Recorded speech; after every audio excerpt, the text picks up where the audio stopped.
English के जो आज से चैप्टर चालू होगा उसमें हमारा सबसे पहला जो चैप्टर होगा वो क्या होगा? नाउन। सबसे पहला चैप्टर क्या होगा हमारा? नाउन होगा। ठीक है, तो आप अपने कॉपी में चैप्टर का नाम डाल लीजिए नाउन। ठीक है, नाउन का मतलब क्या होता है जरा बताइए? संज्ञा। नाउन का मतलब होता है संज्ञा। अब आपको बता दें, जैसे आपने देखा होगा नाउन में आप एक ही चीज बार बार रट के बैठे होंगे कि किसी व्यक्ति जाति विशेष का नाम क्या होता है? संज्ञा। किसी व्यक्ति विशेष जाति का नाम क्या होता है? संज्ञा। किसी पुरुष का नाम, किसी महिला का नाम, किसी स्थान का नाम संज्ञा होता है। लेकिन आपको बता दें, इस दुनिया में जो भी चीज है, जो आपको दिख रहा है अथवा नहीं दिख रहा है, इस विश्व में जो आपको दिख रहा है अथवा नहीं दिख रहा है, वो सब क्या है? संज्ञा। इस पृथ्वी के अंदर, पृथ्वी के बाहर भी, इस पूरे ब्रह्मांड में जो भी चीज है, चाहे वो निर्जीव हो, चाहे वो जीवित हो, चाहे वो है भी, चाहे वो नहीं भी है, वो सब क्या है? संज्ञा। ठीक है, ये जरूरी नहीं है कि किसी व्यक्ति का नाम, किसी महिला का नाम, पुरुष का नाम, और किसी गाड़ी का नाम, किसी स्थान का नाम, जगह का नाम, देश का नाम ही होगा। मैंने क्या बताया कि इस दुनिया में जो भी चीज है, जो भी चीज है, चाहे वो हमें दिख रही है, चाहे वो ना दिख रही हो, वो क्या होता है? संज्ञा। इंग्लिश में क्या बोलेंगे उसे? नाउन। यानी अगर आपसे कोई पूछे तो बहुत सिंपल तरीके से बताइएगा कि इस पृथ्वी में जो भी चीज है सब क्या है? नाउन है। ठीक है, चाहे वो किसी का फिर नाम हो, चाहे कोई जगह हो, चाहे कोई निर्जीव वस्तु हो, चाहे कोई जीवित वस्तु हो, चाहे धूल हो, मिट्टी हो, आकाश, गंगा, कुछ भी हो, एवरीथिंग इज क्या है? नाउन। आया समझ में? यानी अगर आप कोई किसी भी चीज का नाम लेते हो, किसी जगह का नाम लेते हो, किसी किताब का नाम लेते हो, अपने दोस्त का नाम लेते हो, नाम नहीं लेते हो, इशारे से बुलाते हो, तो भी वो क्या है? नाउन है। ठीक है, हालांकि आपके एग्जाम में नाउन की डेफिनेशन नहीं पूछेगा, पर आपको पता होना चाहिए। अभी तक क्या है, बच्चे इस चीज को रटते हैं कि नाउन क्या है, तो सब बस एक ही घिसी पिटी इंफॉर्मेशन हमारे पास आती है, किसी व्यक्ति विशेष, ऐसा कुछ नहीं है। नाउन का मतलब जो भी आपके इस पृथ्वी, इस ब्रह्मांड के अंदर है, हर चीज क्या है? वो नाउन है। ठीक है, सिलेबस को आगे बढ़ाते हैं। सिलेबस को आगे बढ़ाते हुए बात करेंगे नाउन के कुल मुख्यतः कितने प्रकार होते हैं। तो आपको बता दें, नाउन के मुख्यतः कितने प्रकार होते हैं? 5 प्रकार होते हैं। नाउन के मुख्यतः 5 प्रकार होते हैं। सबसे पहला क्या होता है? Common noun. सबसे पहला क्या होता है? Common noun. दूसरा क्या होता है? Proper noun. दूसरा क्या होता है? Proper noun. तीसरा क्या होता है? Collective noun. तीसरा कौन सा होता है? Collective noun. अगर आपको स्पेलिंग समझ में ना आए तो पूछ लीजिएगा, कलेक्टिव नाउन। चौथा क्या है? Material noun. चौथा क्या है? Material noun. ठीक है, और लास्ट में क्या आ जाएगा? Abstract noun. क्या आ जाएगा? Abstract noun. ठीक है, ये ध्यान दीजिएगा। तो हमारे जो हमें एग्जाम में पढ़ना है, हमें देखिए आज ये जो लेक्चर सीरीज हम स्टार्ट कर रहे हैं, ठीक है, हम कोशिश करेंगे कि रोज आपको इंग्लिश पढ़ाएं कम से कम आधा घंटा। ये जो आप पढ़ोगे, तो जैसे आपका एमटीएस है, एसएससी सीएचएसएल है, सीजीएल है, और कुछ रेलवे के एग्जाम में जैसे आता है, जैसे एफसीआई का आता है, बैंक का आता है, तो उसमें आप ये कर सकते हैं। ठीक है, तो देखिए नाउन, नाउन हमारा कितने प्रकार का हो गया? पहला क्या है? Common noun. दूसरा क्या है? Proper noun. तीसरा क्या है? Collective noun. और चौथा क्या है? Material noun. और पांचवा क्या है? Abstract noun. तो ये हमारे एग्जाम में इतने ही टाइप के नाउन पूछे जाएंगे और इसी को हमें पढ़ना है और इसी के हमें एग्जाम देखने हैं। तो सबसे पहला देखिए हमारा क्या है? सबसे पहला है हमारा क्या? Common noun. कॉमन नाउन का मतलब जो चीज सामान्य रूप से इस्तेमाल की जा रही हो, किसी व्यक्ति विशेष का नाम सामान्य रूप से इस्तेमाल किया जा रहा हो। जैसे समझिएगा, अगर मैंने आपको बोला कि जाइए किसी लड़के को बुला लीजिए, जैसे मान लीजिए कि दूसरे हॉल में क्लास चल रही है और वहां पे लड़के बैठे हैं और मैंने आपको आदेश दिया कि जाइए लड़के को बुला लीजिए, तो आपके दिमाग में ये चीज तो आया कि भाई हमें क्लास में जाना है और हमें बुलाना है किसी लड़के यानी बॉय को, पर आपको यह नहीं पता कि किस लड़के को बुलाना है। कॉमन नाउन की हम बात करेंगे। मैंने आपको यह बताया कि जाइए उस क्लास में किसी लड़के को बुला दीजिए, तो आपके दिमाग में यह तो आया कि मुझे किसी लड़के को बुला के लाना है, लेकिन आपको यह इंफॉर्मेशन नहीं पता चली कि उस क्लास में किस लड़के को बुला के लाना है। यानी जहां पर आधी अधूरी इंफॉर्मेशन हो, जहां पर किसी जाति का तो बोध होता है लेकिन उसके पूरी इंफॉर्मेशन नहीं मिल पाती है, वही क्या होता है?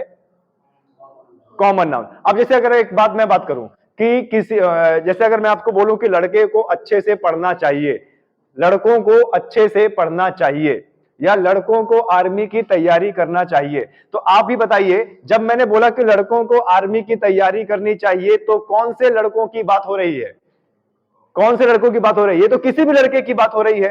क्या यहां पर व्यक्ति विशेष किसी चीज का नाम लिया गया? क्या नहीं लिया गया? जब किसी का नाम यहां पर नहीं लिया गया, लेकिन फिर भी एक जाति के बारे में आपको पता लग रहा है, यही क्या होता है? कॉमन। तो ऐसे तो बहुत सारी बातें होती हैं, आपको बता दें, ऐसे तो बहुत सारी बातें होती हैं। जैसे मान लीजिए बॉय है, जैसे मान लीजिए क्या है, गर्ल है, जैसे मान लीजिए क्या है, स्टेट है, जैसे मान लीजिए क्या, स्कूल है, जैसे मान लीजिए क्या है, कंट्री है, ठीक है, जैसे मान लीजिए क्या है, कार है, ठीक है। अब देखिए कॉमन नाउन में ऐसे तो बहुत सारी चीजें आ जाएंगी, लेकिन देखिए boy, girl, state, school, country, car. अगर मैं आपको बोलूं कि वो लड़का उस राज्य में रहता है, वो लड़का उस राज्य में रहता है, तो ये बताइए, आपको ये तो पता चल रहा है कि भाई एक लड़के की बात हो रही है और वो रह कहां रहा है? राज्य में। लेकिन किस लड़के की बात हो रही है, किस राज्य की बात हो रही है, ये आप लोगों को इंफॉर्मेशन नहीं पता चल रही। इसका मतलब जहां पर हमें थोड़ी बहुत इंफॉर्मेशन मिले लेकिन सटीक इंफॉर्मेशन न मिले, वही क्या होता है? Common noun. अब जैसे कोई भी लड़का, कोई भी लड़की, कोई भी राज्य, कोई भी स्कूल, कोई भी देश और कोई भी कार, अगर इन सब की बात हो रही है, ऐसे शब्द का इस्तेमाल हो रहा है, तो यह किस में आ रहे हैं? कॉमन नाउन में आ रहे हैं। ये सब किस में आ रहे हैं? आपके कॉमन नाउन में आ रहे हैं, ठीक है।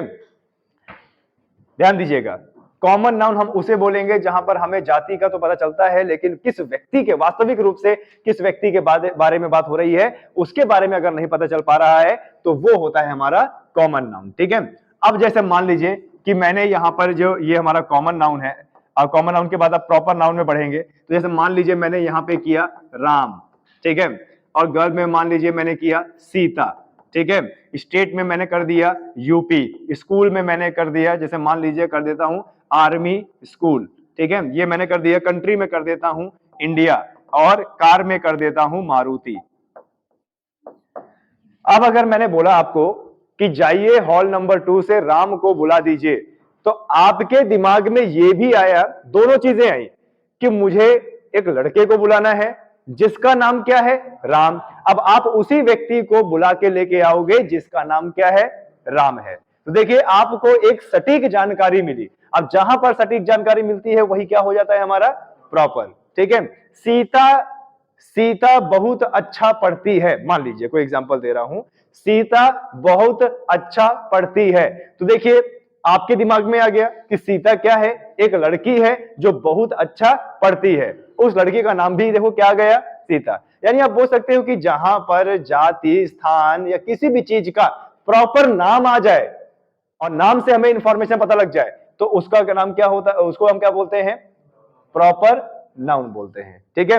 अब जैसे मान लीजिए कि आपसे बोले कि भाई आप कौन से राज्य में रहते हो, और आपने बोला कि मैं उत्तर प्रदेश में रहता हूं, तो आपने बोला मैं उत्तर प्रदेश में रहता हूं, इसका मतलब मैं उत्तर प्रदेश का निवासी हूं। यहां से सटीक इंफॉर्मेशन मिल गई कि वो किस राज्य में रहता है? उत्तर प्रदेश। अब उत्तर प्रदेश किसी का नाम हो सकता है, आपके दिमाग में गया कि उत्तर प्रदेश किसका नाम है?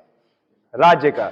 यानी सटीक इंफॉर्मेशन मिली। तो जहां पर सटीक इंफॉर्मेशन मिलती है, वही क्या होता है? वही क्या होता है? आपका प्रॉपर नाउन। अच्छा, अगर मैं आपसे बोलूं कि आप कौन से स्कूल में पढ़ते हो, आपने बताया कि सर मैं आर्मी स्कूल में पढ़ता हूं, मेरे दिमाग में तुरंत आ गया कि यहां पर तो बहुत सारे स्कूल हैं, लेकिन ये लड़का कहां पढ़ता है? आर्मी स्कूल में। तो प्रॉपर इंफॉर्मेशन आई आपके पास, ठीक है। आगे देखिए, अगर मैं आपसे पूछूं कि आप कौन से देश में रहते हैं या आप किस देश के नागरिक हैं, तो आपने बताया कि सर मैं भारत देश का नागरिक हूं, मैं इंडियन हूं।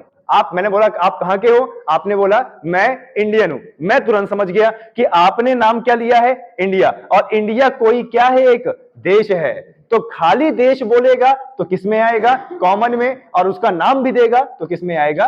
प्रॉपर में, ठीक है। आए समझ में? अब जैसे मैंने बोला कि मेरे पास एक कार है,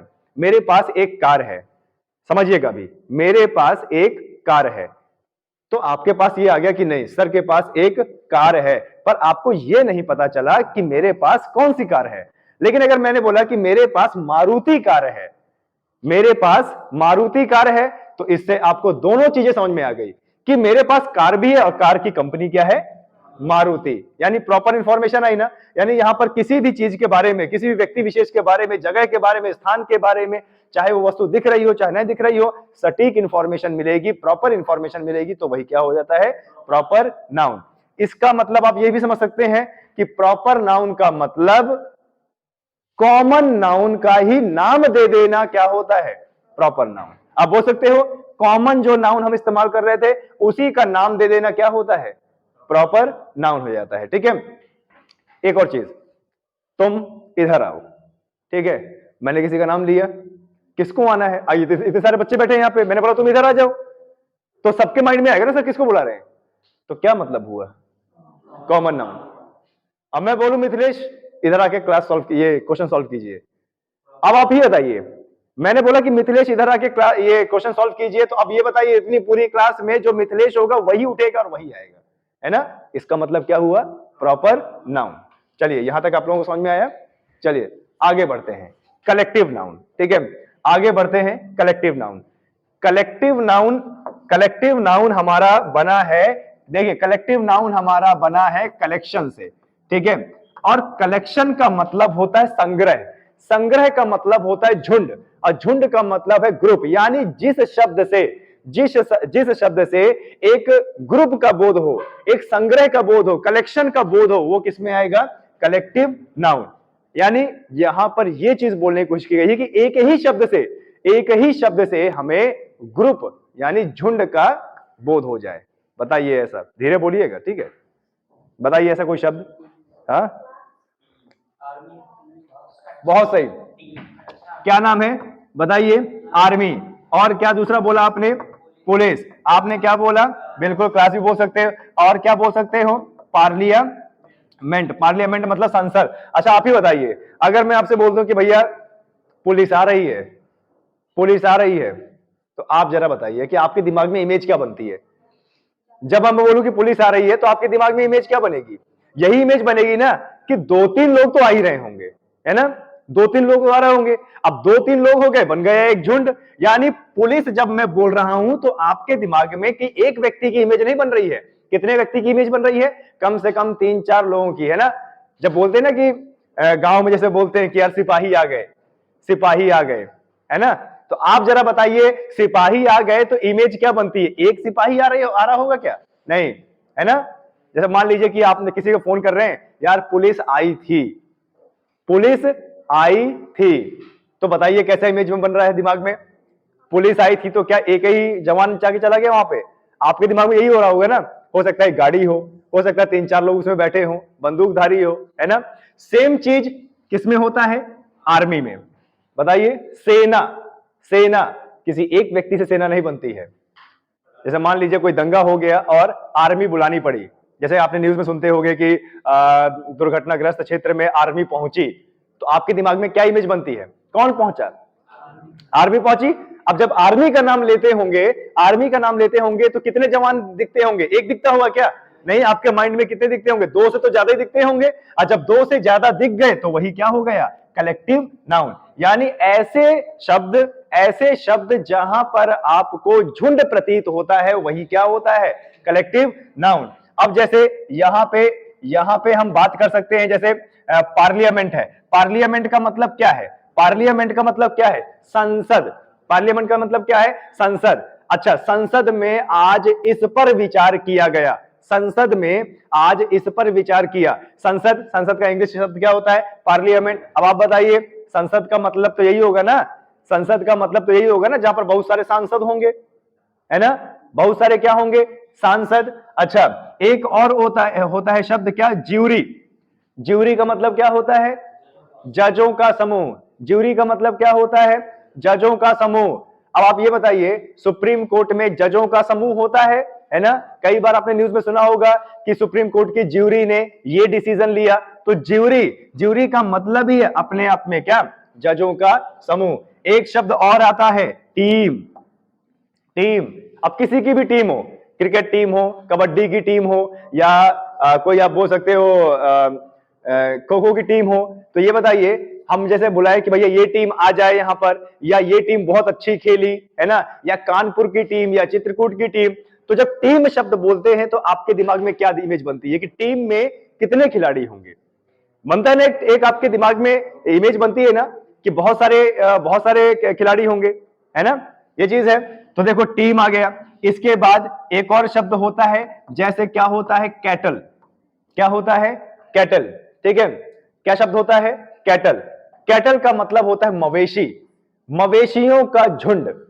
ठीक है, अब जैसे मान लीजिए कि एक फील्ड है, फील्ड में गाय है, भैंस है, बकरी है, ये सब भेड़े हैं, चर रहे हैं, तो हम उनको क्या बोलेंगे? कैटल। कैटल का मतलब किनका झुंड? जानवरों का झुंड, मवेशियों का झुंड। तो ये बताइए ये शब्द अपने आप में कौन सा नाउन हो गया? Collective noun. अब एक चीज बता दें, जिस शब्द में आपको समूहवाचक या झुंड का प्रतीत हो, वही किस नाउन में आ जाएगा? ठीक है, अच्छा, क्या इस शब्द में प्रतीत हो रहा है? स्टाफ, है ना, स्टाफ। स्टाफ का मतलब कर्मचारियों का झुंड। स्टाफ का मतलब क्या होता है? कर्मचारियों का झुंड। ठीक है, अच्छा, कभी भी आप क्लास के बारे में बोलते हो, आज क्लास चली थी कि नहीं, है ना, क्लास चली थी कि नहीं? क्लास तो तभी चलेगी जब छात्र होंगे। तो क्या एक ही छात्र से क्लास बन जाएगी? नहीं, बहुत सारे छात्रों से क्लास होगी, यानी क्लास भी अपने आप में कौन सा शब्द है? कलेक्टिव नाउन वाला शब्द है। ठीक है, यहां पर आप लोगों ने सीखा। चलिए अब आते हैं मटेरियल नाउन में। मटेरियल नाउन बहुत सिंपल है और हम लोग मटेरियल का रोज इस्तेमाल करते हैं नाम। ठीक है, देखिए आपने देखा होगा कि करवी में कहीं ना कहीं कोई ना कोई घर तो बन रहा होगा, है ना, करवी में कहीं ना कहीं कोई ना कोई घर तो बन रहा होगा। घर बनाने के लिए क्या चाहिए बताइए? ईंटा चाहिए, बालू चाहिए, लोहा चाहिए, स्टील भी चाहिए, है ना, यही सब होता है क्या? मटेरियल। यही सब होता है मटेरियल। अरे आप नॉर्मल नॉर्मल बात में भी तो करते हो ना कि यार मेरा घर बनना है, मटेरियल गिर गया है, बोलते हो कि नहीं बोलते हो?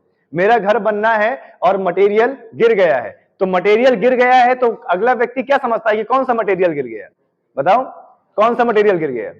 हाँ, ईंटा गिर गया होगा, लोहा गिर गया होगा, पत्थर गिर गए होंगे, है ना, यही सब क्या होता है? मटेरियल। अच्छा, मटेरियल में एक और चीज आता है, मटेरियल में एक और चीज आता है पदार्थवाचक। बोल सकते हैं पदार्थवाचक। पदार्थवाचक, अब जैसे मटेरियल में, अब देखिए जैसे मटेरियल में क्या क्या आएगा आपका?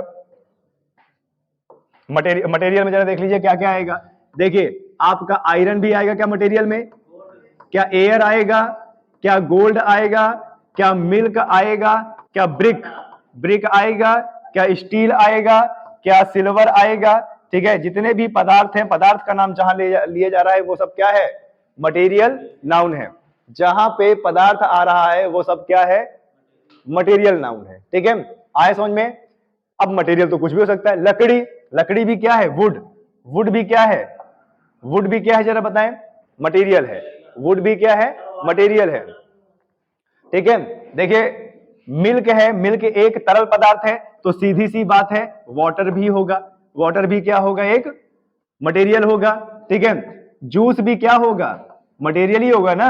आप ये बताइए, अब आप बताइए, पदार्थ से ही दुनिया बनी है ना, यानी जितने पदार्थ की हम बात कर रहे हैं वही किस नाउन में आएगा?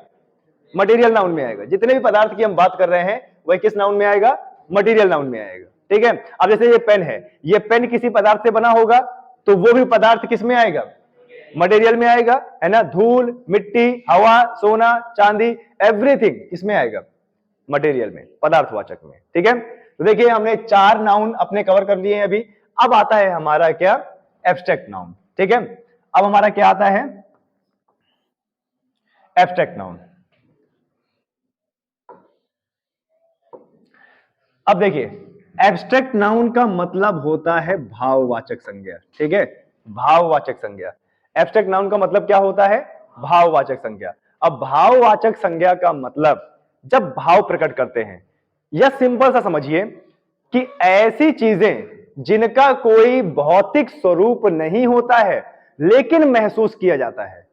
ऐसी चीजें जिनका भौतिक स्वरूप नहीं होता है लेकिन महसूस किया जाता है, क्या कहलाते हैं? भाववाचक। जैसे देखिए आपको बता दें, जैसे एंग्री, एंग्री, ठीक है, एंग्री का मतलब क्या होता है? गुस्सा होना। अब ये बताइए, कोई हमसे गुस्सा है तो ये हम महसूस करते हैं, कोई हमसे गुस्सा है तो हम ये महसूस करते हैं। ऐसा नहीं है कि गुस्से का कोई भौतिक स्वरूप है कि भाई अगर कोई व्यक्ति गुस्सा है तो उसके एक सींग निकल आया है ना, तो उस सींग से हमें पता चल गया कि भाई वो गुस्सा। ऐसा नहीं है, कोई हमसे गुस्सा है तो हम ये फील करते हैं, ठीक है, आए समझ में? तो जो चीज हम फील करेंगे वही हमारा किस में आएगा? एब्स्ट्रैक्ट नाउन में, ठीक है। अब जैसे मान लीजिए लव, प्रेम, ठीक है, कोई हमसे प्रेम करता है नहीं करता है, यह सब किस में आता है? कोई हमसे प्रेम करता है नहीं करता है, ये सब किस में आता है? ये सब किस में आता है जरा बताएं हमें? भाववाचक में आता है ना। आप ये बताइए, अभी वैलेंटाइन डे वीक चल रहा था, सब कुछ अभी कल ही खत्म हुआ है, ठीक है, कईयों के कल दिल टूटे होंगे, कईयों के दिल बने भी होंगे कल। अब हम तुमसे प्रेम करते हैं, ठीक है, ये कैसे करते हो, कैसे बताते हो? फील करते हो ना। कोई व्यक्ति किसी से प्रेम करता है तो फील करता है ना। माँ अपने बच्चे से प्रेम करती है, फील करता है ना। बाप अपने बच्चों से प्रेम करता है तो ये फील करता है ना। तो जो भी चीजें महसूस करने वाली होती हैं और फील करने वाली होती हैं वो सब किस में आती हैं? एब्स्ट्रैक्ट नाउन में। अब जैसे ऑनेस्टी, ऑनेस्टी का मतलब क्या होता है? ईमानदारी। ईमानदारी जब किसी की देखनी होती है, किसी की ईमानदारी जब देखनी होती है तो ये आदमी इसको फील करता है कि क्या करता है? फील करता है। अच्छा, जब आपको भूख लगती है यानी हंगर, जब आपको भूख लगती है, हंगर, HUNGER, हंगर, भूख लगती है, तो वो भी तो आप महसूस ही करते हैं, है ना। लॉयल्टी, वफादारी, लॉयल्टी, ये भी क्या है बताइए? ये भी आप क्या करते हैं? फील करते हैं। फीलिंग्स, फीलिंग्स, ये भी आप क्या करते हैं? फील करते हैं, ठीक है। उसके बाद देखिए सैड होना, दुख प्रतीत करें, ये भी तो आप महसूस करते हैं ना, इसका कोई भौतिक स्वरूप नहीं है। हैप्पी होना, हैप्पी, खुश होना, इसका भी आप क्या करते हैं? फील करते हैं, ठीक है। जब आप खुशी होते हैं, दुख होते हैं, तब आप ये फील करते हैं, ठीक है। आया समझ में? क्लियर है? तो ये है आपका एब्स्ट्रैक्ट नाउन। जरूरी नहीं है कि जितना मैंने लिखाया है इसमें बोर्ड में यही आएगा, बहुत सारे होते हैं, बहुत सारे कॉमन नाउन होते हैं, बहुत सारे प्रॉपर नाउन होते हैं, और बहुत सारे मटेरियल नाउन होते हैं, बहुत सारे एब्स्ट्रैक्ट नाउन होते हैं, ठीक है। ये चीज समझ में आया? अभी हमने 5 नाउन कवर किए हैं। किसी को अगर कोई दिक्कत हो, यहां तक अगर किसी को कोई दिक्कत हो तो पूछ सकता है, ठीक है। किसी को कोई दिक्कत हो पूछ सकता है, कोई दिक्कत की बात नहीं है। लड़का लड़की सबको समझ में आ रहा है अच्छे से? जी,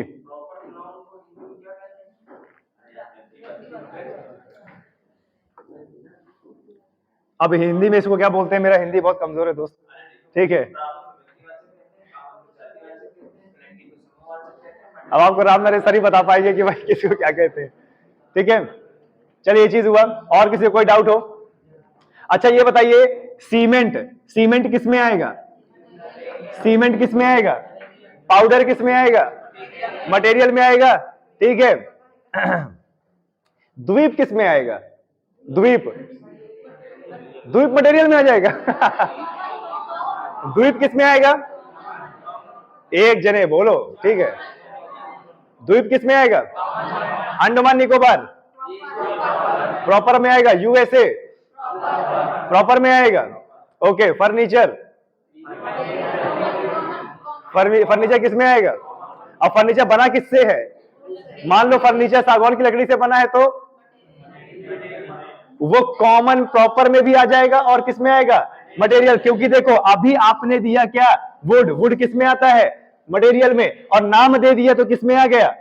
प्रॉपर में आ गया, ठीक है। तो ये थे आपके 5 नाउन, ठीक है।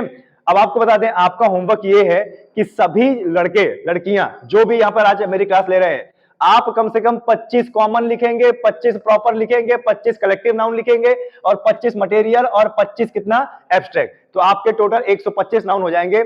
मैं इसलिए लिखवा रहा हूं, ये नहीं कि एग्जाम में पूछा जाएगा, मैं इसलिए लिखवा रहा हूं ताकि आप लोग सर्च करेंगे तो आप लोगों को पता चलेगा कि कॉमन की श्रेणी में कौन कौन से नाउन आएंगे, और जितने भी ये नाउन की श्रेणी इसमें कौन कौन आएंगे। तो अगर आप लोगों को थोड़ा सा अच्छा करना है अपने इंग्लिश में तो मेरी बात ही जरूर मानिएगा, लिखना जरूर, क्लियर है? लिखना जरूर, 25-25 का नाउन हर चीज में लिखिएगा, ठीक है।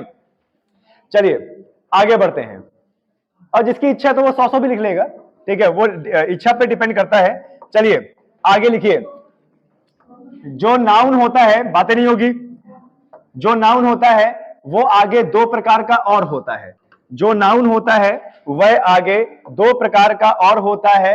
एक होता है काउंटेबल नाउन, एक क्या होता है, काउंटेबल नाउन, और एक क्या होता है, अनकाउंटेबल, अनकाउंटेबल नाउन। ठीक है, नाउन आगे चल के, नाउन आगे चल के दो प्रकार का और होता है। एक होता है काउंटेबल नाउन और एक होता है अनकाउंटेबल नाउन। ठीक है, फिर देखो दूसरी वाली श्रेणी में देखो, ये जो काउंटेबल नाउन है आगे चल के ये भी दो प्रकार का होता है, ये भी दो प्रकार का होता है काउंटेबल नाउन।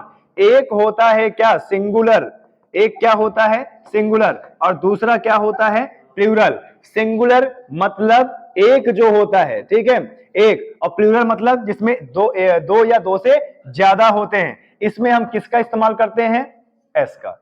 ठीक है, तो ये भी आप लिख सकते हो, नाउन हमारे दो प्रकार के होते हैं आगे चल के, एक काउंटेबल नाउन होता है और एक अनकाउंटेबल। काउंटेबल नाउन का मतलब होता है कि जिस नाउन को हम गिन सकते हैं, जो गिनने योग्य हो, ठीक है, गिना जा सके, जो चीज गिना जा सके वो क्या होता है, हमारा काउंटेबल नाउन होता है। और जो नहीं गिन सकते, ध्यान दीजिएगा, जो गिना नहीं जा सकता, जो गिना नहीं जा सकता, ठीक है, जो गिना नहीं जा सकता लेकिन मापा जा सकता है, ठीक है, मापा जा सकता है, क्या होता है, जरा बताइए, अनकाउंटेबल नाउन। ऐसा नाउन जो गिना नहीं जा सकता, ठीक है, ऐसा नाउन जो गिना नहीं जा सकता लेकिन मापा जा सकता है, उसको हम क्या बोलते हैं, काउंटेबल नाउन। ठीक है, उसको हम क्या बोलते हैं, countable noun, uncountable noun, sorry, uncountable noun. जो गिना जा सकता है उसको बोलते हैं काउंटेबल नाउन, और जो नहीं गिना जा सकता उसको अनकाउंटेबल नाउन। अनकाउंटेबल नाउन को हम गिन तो नहीं सकते लेकिन माप सकते हैं। ठीक है, तो चलिए इनके उदाहरण भी लिख लेते हैं। उदाहरण जैसे सिंगुलर में क्या आ जाएगा, जरा बताइए, कार आएगा क्या, क्या किताब आएगा, बुक आएगा क्या, ठीक है, क्या स्कूल आएगा, स्कूल आएगा, ठीक है, और जैसे क्या है, पेन, पेंसिल, ठीक है। अगर एक कार, एक किताब, एक स्कूल, एक पेन की बात हो रही है तो वह किस में आएगा, सिंगुलर में। लेकिन अगर बहुत सारी कार की बात हो रही है, बहुत सारी किताबों की बात हो रही है, बहुत सारे पेन की बात हो रही है, बहुत सारी पेंसिल की बात हो रही है, तो वो हमारा किस में आएगा, प्लूरल में। प्लूरल को पहचानने का एक तरीका होता है, उसके आगे एस या ईएस लगा होता है। क्या लगा होता है, एस या ईएस, ठीक है। लेकिन ये जरूरी नहीं है, ये जरूरी नहीं है कि सबके आगे एस या ईएस ही लगेगा। कुछ ऐसे भी शब्द होते हैं जो अपने आप में प्लूरल का संदर्भ देते हैं, ठीक है, यानी बहुवचन का संदर्भ देते हैं, ठीक है। लेकिन फिर भी एक जनरल वे पे देखा जाए तो आप कोई चीज प्लूरल है कैसे पहचान पाओगे, एस और ईएस, ठीक है, साथ में उसके लगा होगा, ठीक है। तो ये दोनों किस कैटेगरी में आते हैं, हमारे काउंटेबल नाउन में आते हैं। अब आते हैं अनकाउंटेबल नाउन में। अब हमारा क्या है, अनकाउंटेबल नाउन। अनकाउंटेबल नाउन का मतलब है जो गिना नहीं जा सकता लेकिन मापा जा सकता है, जैसे एयर, हवा, जैसे क्या है, वाटर, जैसे क्या है, मिल्क, जैसे क्या है, फर्नीचर, ठीक है, जैसे क्या है, न्यूज, जैसे क्या है, ज्वेलरी, जैसे क्या है, एडवाइस, ठीक है, जैसे क्या है, स्ट्रगल, ठीक है। ये चीज हुआ।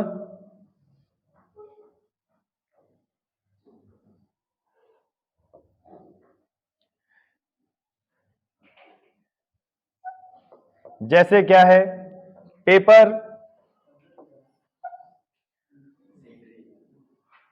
जैसे क्या है, सीनरी।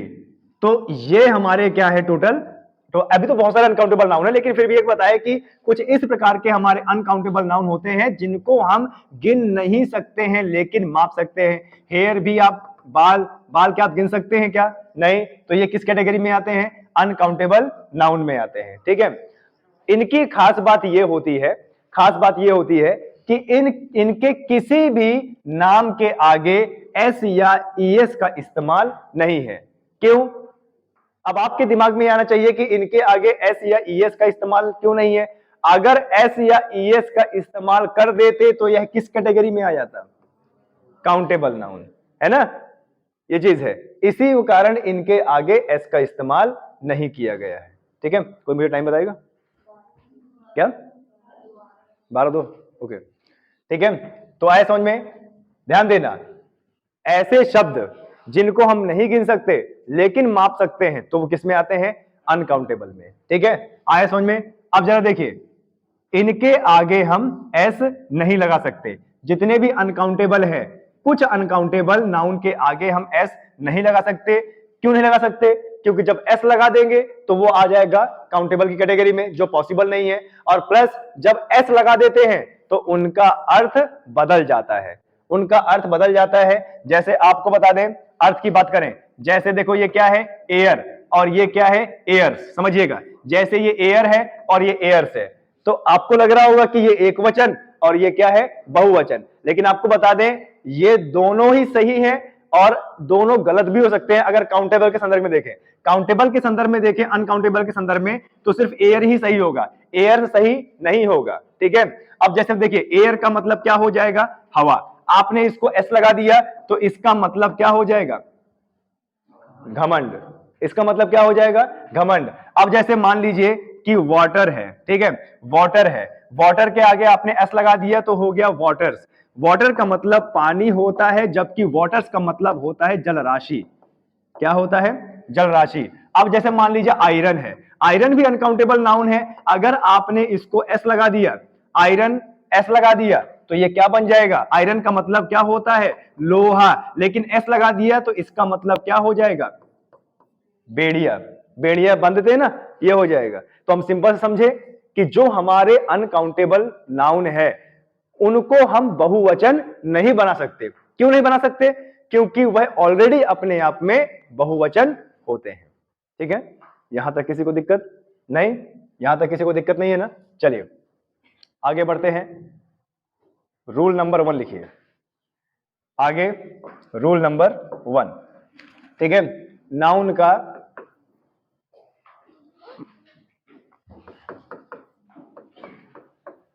रूल नंबर 1 लिखिए, लिखते हैं साथ साथ में।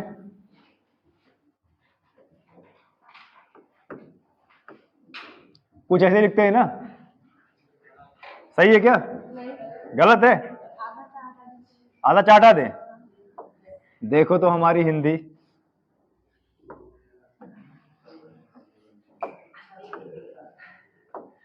चलिए, कुछ नाउन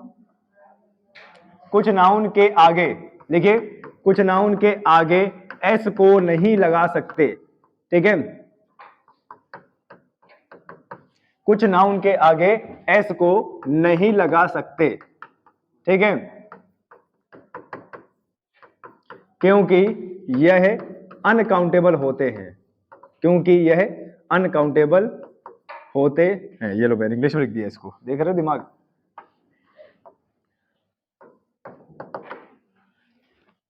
कुछ नाउन के आगे एस को नहीं लगा सकते क्योंकि यह अनकाउंटेबल होते हैं। भाई अनकाउंटेबल है, अपने आप में बहुवचन प्रदर्शित कर रहा है, तो अगर आप एस लगा दोगे तो अतिशक्ति हो गई, है ना? तो कुछ नाउन के आगे एस को नहीं लगा सकते क्योंकि यह अनकाउंटेबल नाउन है। अब एग्जाम्पल लिख लीजिए, एग्जाम्पल जैसे, जैसे फर्नीचर, तो इसको हम फर्नीचर्स नहीं कर सकते। ठीक है, जैसे दूसरा क्या है?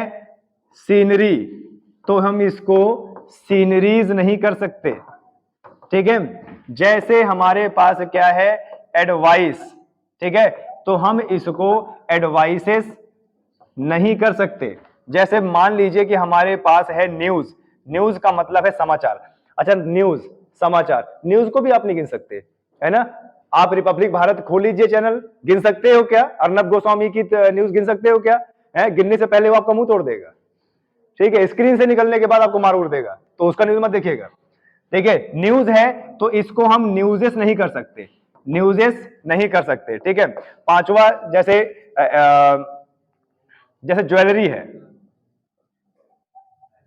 ज्वेलरी है तो ज्वेलरीज नहीं कर सकते। ठीक है, ध्यान दीजिएगा।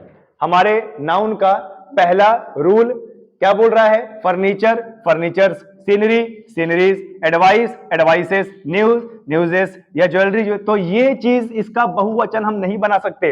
अब ध्यान देने बात ये है, ध्यान देने योग्य बात ये है कि जब एग्जाम में आता है कि त्रुटि ढूंढिए, है ना, आता है ना एग्जाम में कि त्रुटि ढूंढिए या एरर निकालिए, तो सबसे पहले आपको पूरे सेंटेंस को पढ़ना है और हमारे नाउन का रूल नंबर 1 लगाना है कि क्या उसमें कोई ऐसा शब्द है जो अनकाउंटेबल है और अनकाउंटेबल में क्या उसकी स्पेलिंग सही है, यह भी देखना होता है। आपका SSC, MTS, SSC, CGL, SSC, CHSL, bank का, क्लर्क का सबसे पहला रूल कि आपको यह चेक करना है कि क्या उस सेंटेंस में कोई हमारा अनकाउंटेबल तो नहीं है, और अगर अनकाउंटेबल है तो क्या उसकी स्पेलिंग सही है, और अगर स्पेलिंग सही नहीं है तो क्या सही स्पेलिंग होनी चाहिए। ठीक है, आज आपका होमवर्क है कि लगभग 100 अनकाउंटेबल आप लिखोगे ढूंढ के नेट से, लगभग 100 अनकाउंटेबल आप लोग लिखोगे ताकि आपको पहचाने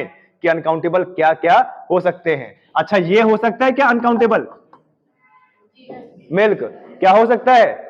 बिल्कुल हो सकता है, क्योंकि मिल्क को आप गिन नहीं सकते बल्कि माप सकते हैं, है ना। आए समझ में? तो यहीं से मेरी क्लास आज की खत्म भी होती है और यहीं से जितना आपको होमवर्क बताया है कल आप लेके आएंगे, ठीक है, और हमारी क्लास इसी तरीके से चलेगी। बंद कर दो।